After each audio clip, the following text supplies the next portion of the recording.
வணக்கம் நண்பர்களே, உங்கள் பட்டு விவசாயி பிரதாப் பேசுகிறேன். இப்போ பார்த்தீங்க அப்படின்னா 4ஆம் தோல் உரிப்புக்கு ஆல்மோஸ்ட் வந்து பார்த்தீங்க அப்படின்னா 70% வந்து உறுதியாக இருக்குது. சரிங்களா? இன்றைக்கி ஒரு நாள் இறை சாப்பிட்டு இதாகும், மோல்டுக்கு நிற்கும். சரிங்களா? இப்போ நம்ம எடுத்த புழுக்கள் பார்த்தீங்க அப்படின்னா வளர்ச்சி அடையாத புழுக்கள், அதாவது 3ஆம் பருவத்திலிருந்து தோல் உரிப்பிலிருந்து அடுத்து வந்து வளர்ச்சி அடையாமல் பார்த்தீங்க அப்படின்னா 4ஆம் பருவம் வரைக்கும் வந்திருக்கு. இந்த புழுக்களை வந்து இப்படியே விட்டோம்னா ஒரு யூஸுமே இல்லை, அது அப்படியே தான் இருக்க போகுது. கடைசியில் நம்மளுக்கு கூடும் கட்ட போகிறதில்ல. இதனால் வந்து நோய்கள் வர்றதுக்கான வாய்ப்புகள் இருக்குது. அதனால் 4ஆம் பருவத்துக்கு போகிறதுக்குள்ளேயே வந்து இந்த மாதிரி சின்ன சின்ன புழுக்கள்லாம் நம்ம வந்து நீக்கிறது மிக மிக நல்லது. தெரிஞ்ச அளவுக்கு பார்த்திங்க அப்படின்னா கையிலே நம்ம வந்து அங்கங்கே பார்த்து எடுத்துட்டோம் அப்படின்னா இந்த புழுக்கள் எல்லாமே வந்து நீக்கிடலாம். சரிங்களா? நீக்கிட்டோம் அப்படின்னா அடுத்து வர வந்து வளர்ந்துட்டுருக்க புழுக்களுக்கு வந்து எந்த தொந்தரவும் இருக்காது. நல்ல முறையில் அதுவும் வளர ஆரம்பிக்கும். இந்த புழுக்கள்னால் எந்த டிசீஸும் மற்ற புழுக்களுக்கு பரவாமல் நம்மளால் தடுக்க முடியும். நண்பர்களே, பார்த்தீங்க அப்படின்னா பெரும்பாலும் வந்து ஒரே ஈவனாக தான் நம்மளுக்கு வந்து வந்திருக்கு. பார்த்தீங்கன்னா தெரியும். பார்த்தீங்கன்னா 4வது மோல்டிங்கில் நிற்கும் போது பார்த்தீங்கன்னா கண்டிப்பாக வந்து எப்படியும் 4வது மோல்டிங் வந்து நின்றுரும். நாளைக்கு வீடியோவில் நான் உங்களுக்கு கண்டிப்பாக காட்டுறேன். இறை சாப்பிடாமல் வந்து மோல்டுக்கு நின்றுரும். சரிங்களா?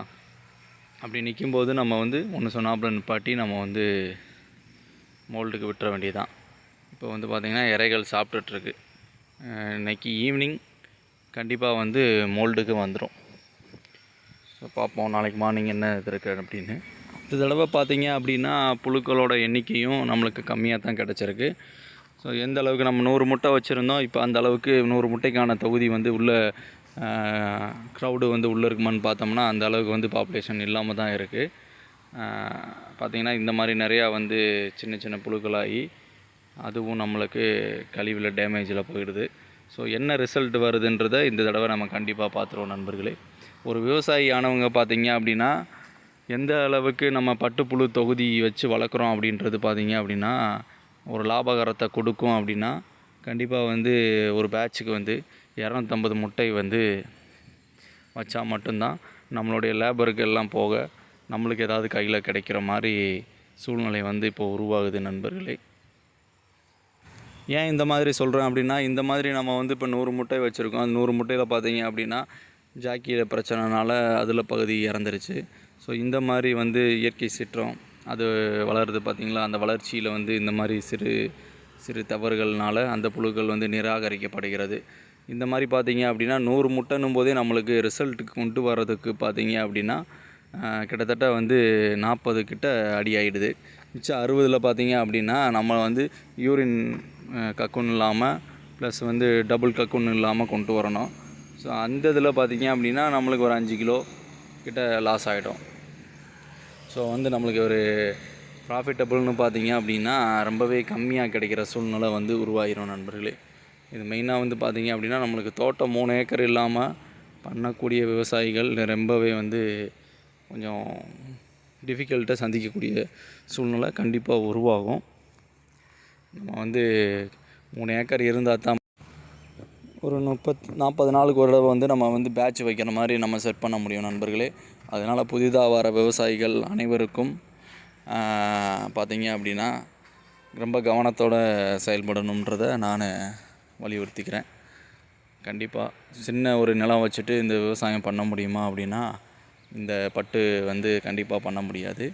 அது நம்மளுக்கு லாஸில் தான் கொண்டு போய் விடும், மன உளைச்சலுக்கு ஆளாக்கிறோம் நண்பர்களே. அதனால் வரக்கூடிய புதிய நண்பர்கள், விவசாய நண்பர்களுக்கு நான் சொல்கிறது என்னென்னா, இதை பற்றி நல்லா ஆராய்ஞ்சிட்டு இதுக்குள்ளே இறங்கி செயல்படுங்க. கண்டிப்பாக உங்களுக்கு ஒரு நம்பிக்கை உண்டாகும். சரிங்களா? என்ன கேட்டால் புதிதாக வர விவசாயிகள் வந்து பழைய விவசாயிகிட்ட போயிட்டு அவங்க பேட்ச் வைக்கும்போது கண்டிப்பாக ஒரு மாதம் அவங்களோட சேர்ந்து பயணம் பண்ணிங்க அப்படின்னா அதில் வர்ற இடையூறுகளும் சரி, என்ன பிரச்சனைகள், என்ன லாபகரமான விஷயங்கள்ன்றத, என்ன வேலை இருக்குன்றத மிகவும் தெளிவாக வந்து ப்ராக்டிக்கலாக நீங்கள் கற்றுக்கலாம். சரிங்களா? அந்த மாதிரி சூழலை ஏற்படுத்திக்கங்க புது விவசாயிகளுக்கு நான் சொல்லக்கூடிய ஒரு பெரிய ஒரு கருத்து. சரிங்களா? மீண்டும் உங்களை அடுத்த வீடியோவில் சந்திக்கிறேன். நன்றி, வணக்கம் நண்பர்களே. கண்டிப்பாக நாளைக்கு மோல்டுக்கு நின்றும் புழுக்கள். அந்த வீடியோவை நான் உங்களுக்கு காட்டுறேன், எந்த மாதிரி நிற்கிது அப்படின்னு சொல்லிட்டு. நன்றி, வணக்கம்.